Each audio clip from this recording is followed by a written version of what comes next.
Hello guys, इस video में हम सीखने वाले हैं polyfill of bind method. So before going deep down into polyfill of bind method, we have to understand how bind method works. So actually bind method के अंदर देखिए आपको क्या होता है कि किसी भी फंक्शन के साथ हम बाइंड मेथड को कॉल करते हैं. देखिए जैसे बाइंड फंक्शन है, बाइंड मेथड हो गया, और इसके अंदर जो पहला पैरामीटर होता है जिसमें हम दिस ऑब्जेक्ट को पास करते हैं, मतलब ऐसा ऑब्जेक्ट जो कि यहाँ पर दिस होने वाला है, मतलब इस फंक्शन के अंदर. तो यहाँ पर हमारे कंटेक्स्ट ऑब्जेक्ट पास हो जाएगा, तो हम यहाँ पर P2 पास कर रहे हैं. और जो अदर आर्ग्यूमेंट्स रहते हैं वो हम यहाँ पर कॉमा सेपरेटेड पास कर सकते हैं, जैसे कि 25 मतलब age is 25, city is Bengaluru, phone number is 12345. So bind function के अंदर और कॉल फंक्शन के अंदर दोनों में डिफरेंस ये होता है कि देखिए दोनों की डेफिनेशन एक जैसी होती है. इसके अंदर जो सेकंड मतलब जो आर्ग्यूमेंट्स होते हैं वो कॉमा सेपरेटर पास होते हैं, और जो फर्स्ट पैरामीटर होता है वो एज ए ऑब्जेक्ट पास होता है, जो कि यहाँ पर दिस बनने वाले इसे कंटेक्स्ट ऑब्जेक्ट भी बोलते हैं.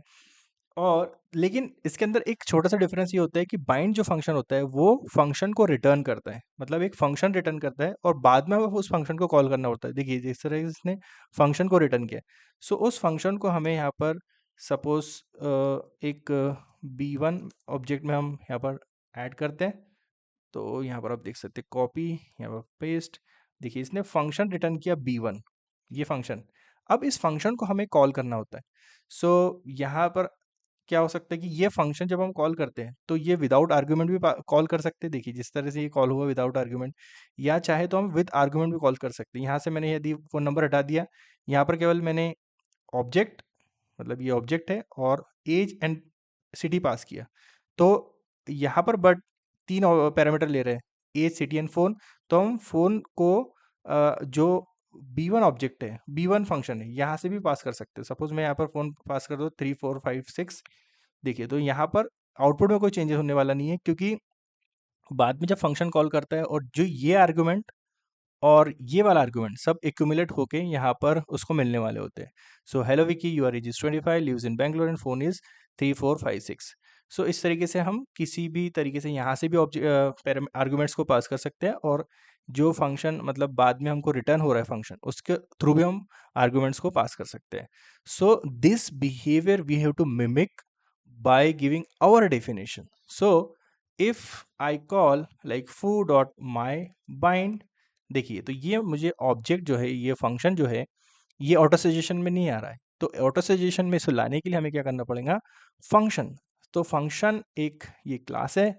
सो इस फंक्शन के प्रोटोटाइप में हमें डॉट माई बाइंड मेथड को अटैच करना पड़ेगा. सो ये लेगा हमारी फंक्शन डेफिनेशन. इसका फर्स्ट पैरामीटर जो होगा वो कंटेक्स्ट होगा, और जो सेकंड पैरामीटर होगा वो आर्ग्यूमेंट्स हो गए. सो हम इसको रेस्ट ऑपरेटर के थ्रू ऐड कर लेते हैं. नाउ आपने देखा होगा जैसे ही हम फू डॉट बाइंड करते हैं, या अभी हम फू डॉट माई बाइंड करने वाले, तो जो फू फंक्शन होगा वो हमको उसको यहाँ पर किसी तरीके से फैच करना है, क्योंकि हमें उसी फंक्शन को कॉल करना है. सो मैं आपको दिखाता हूँ कि फू फंक्शन को किस तरीके से हम ऐड ले सकते हैं. यहाँ पर लिखेंगे माई बाइंड दिस.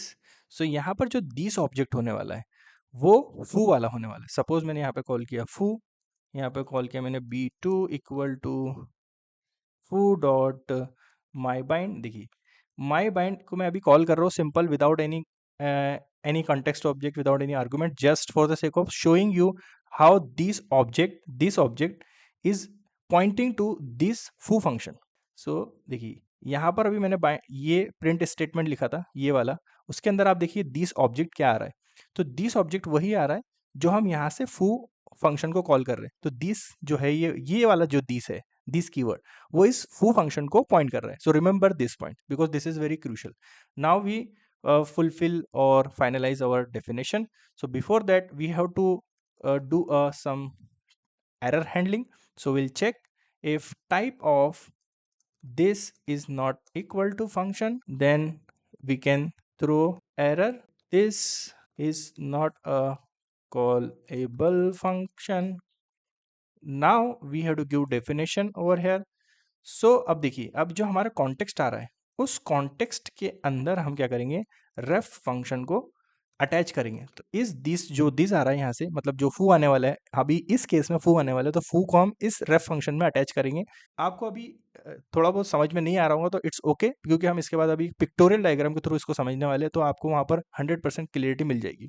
देखिए अभी हमने फू को असाइन कर दिया इस रेफ फंक्शन के अंदर कंटेक्स्ट। तो अभी आप सोच रहे होंगे कंटेक्स्ट क्या है, तो मैं आपको बता देता हूँ। सपोज अभी मेरा जो मैंने जो ये कंटेक्स्ट पास किया है उसको हम देख लेते हैं, P2 एक, ओके दिस वन ओनली। सो देखिए ये जो P2 है हम इसको यहाँ से पास कर रहे हैं। देखिए यहाँ से मैंने P2 पास किया और यहाँ से मैं एज पास कर रहा हूँ सपोज 24।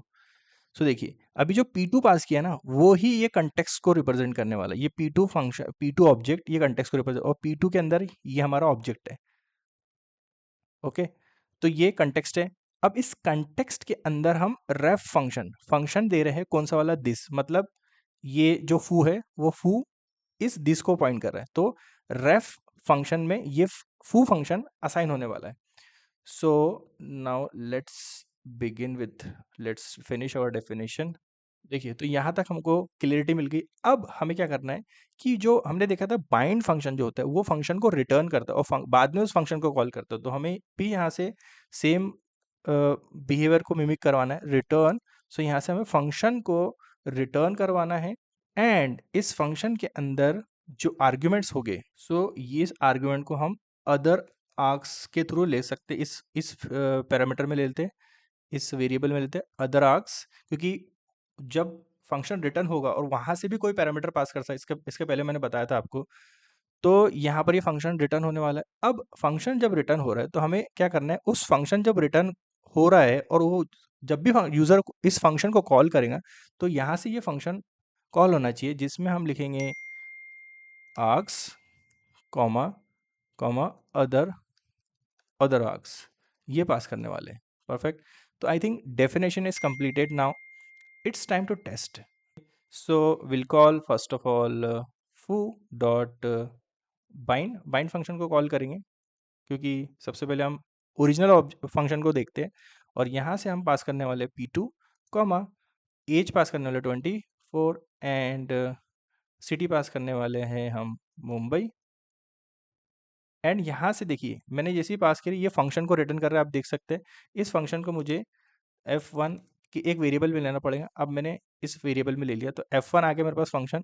अब इस फंक्शन को पास करूँगा तो यहाँ पर मुझे 4 नंबर पास करना है, देखिए ये खुद बता रहा है। तो यहाँ पे मैंने 1 2 3 4 पास किया, जैसे ही पास किया देखिए तो यहाँ पर जो फू फंक्शन के अंदर डेफिनेशन थी तो वो परफेक्टली कॉल हो रही है। तो ये जो विकी आ रहा है ये P2 ऑब्जेक्ट से आ रहा है, क्योंकि ऑब्जेक्ट के अंदर हम ऑब्जेक्ट डॉट नेम था, तो हेलो विकी, ये विकी जो नेम है वो ऑब्जेक्ट से आ रहा है, मतलब कंटेक्स्ट ऑब्जेक्ट से। और जो ये एज है वो एज यहाँ से आ रही है, और एज एंड सिटी यहाँ से आ रही है। एंड ये जो फ़ोन नंबर है वो यहाँ से हम जब नेक्स्ट फंक्शन का पैरामीटर पास करते हैं यहाँ से आ रहा है। सो सेम बिहेवियर हमारा जो माई बाइंड फंक्शन है वो करना चाहिए। तो इसके अंदर मैं लिखता हूँ F2 इक्वल टू फू डॉट माई बाइंड, इस फंक्शन को कॉल किया और सेम मैं P2 ऑब्जेक्ट को पास करता हूँ, कॉमा इसके अंदर एज हम डिफरेंट ले लेते हैं, देन सिटी भी डिफरेंट ले लेते हैं, तो इसमें ला रहा हूँ बेंगलुरु।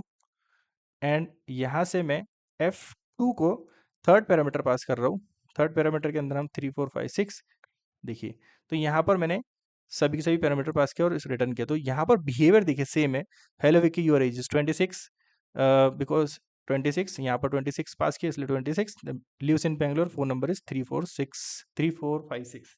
सो ये जो हमारा फंक्शन है माइट बाइंड वो एज एक्सपेक्टेड बाइंड की तरह वर्क कर रहा है। इसका मतलब हमारा जो हम कह सकते हैं कि हमारा बाइंड फंक्शन सही तरीके से बिल्ड हुआ और सही तरीके से डेवलप करा है हमने, और बाइंड फंक्शन के हमने पॉलीफिल, बाइंड फंक्शन का पॉलीफिल हमने प्रॉपर तरीके से लिखा है। So now I will try to explain you with a pictorial representation. सो यहाँ पर आप देखिए थोड़ा सा आपको ओवरवेलमिंग लग रहा होगा, लेकिन हम इसको स्टेप बाय स्टेप समझेंगे तो यहाँ पर कोई भी ये बहुत इजी होने वाला है। देखिए सबसे पहले हमने यहाँ पर डेफिनेशन दिया function dot prototype you are bind. So ये हमारा बाइंड फंक्शन होने वाला है, जिसके अंदर हम पैरामीटर जो पास होता है वो कंटेक्स्ट ऑब्जेक्ट पास होता है, और दूसरा पैरामीटर जो पास होता है वो कॉमा सेपरेटेड आर्ग्यूमेंट्स पास होते हैं। तो उन कॉमा सेपरेटेड आर्ग्यूमेंट्स को लेने के लिए हमने यहाँ पर रेस्ट ऑपरेटर का यूज़ किया है, और यहाँ पर टाइप ऑफ दिस, यदि दिस फंक्शन नहीं है तो हम यहाँ पे एरर को थ्रो कर रहे हैं, और दिस जो है वो इस फू फंक्शन को रिप्रेजेंट कर रहे हैं यहाँ पर, क्योंकि हम रन टाइम पर इस फंक्शन को कॉल कर रहे हैं। और इस फू की डेफिनेशन इस तरीके से यहाँ पर है। और ये यहाँ पर हमको पता है कि माई जो बाइंड फंक्शन होता है वो फंक्शन को रिटर्न करता है, तो फंक्शन हमने रिटर्न करवाया। और जब एक्स्ट्रा पैरामीटर यहाँ से पास करना होते हैं लाइक दिस, तो इन पैरामीटर को यहाँ पर अदर आर्ट्स के हमने अंदर ले लिया, और यहाँ पर हमने कंटेक्स्ट डॉट रेफ फंक्शन के अंदर जो दिस को अटैच करवाया था यहाँ से कॉल कर दिया with args, original args and the latter मतलब हमने जो आर्गुमेंट्स पास करा है उसके साथ। तो यहाँ पर दोनों आर्गुमेंट को अटैच करके इस फंक्शन को पास किया, तो रेफ फंक्शन जो है आइडियली रिप्रेजेंट कर रहा है और कॉल कर रहा है इस फू फंक्शन को। तो जैसे ही इसको कॉल किया तो यहाँ पर एज, सिटी एंड फोन यहाँ पर मिलने वाले, और जो दिस डॉट नेम है वो इस कंटेक्स्ट से पास होने वाला है, और जो ये कंटेक्स्ट ऑब्जेक्ट है वो इस P2 ऑब्जेक्ट को, मतलब जो भी हम रन टाइम पर कंटेक्स्ट पास कर रहे हैं उसको रिप्रेजेंट कर रहे हैं। तो यहाँ से जो दिस है वो दिस इस नेम से आने वाला है, और इंटरनली इसने रेफ फंक्शन को इस तरह से अटैच किया हुआ। So this is the detailed explanation of polyfill of bind. I hope you guys like this video and enjoy this polyfill. So guys, if you really like this video, please like the video and share this video with your friend. And guys, if you did not subscribe the channel, please subscribe the channel. So इस video में इतना ही, मिलते हैं next video में, तब तक के लिए गुड बाय।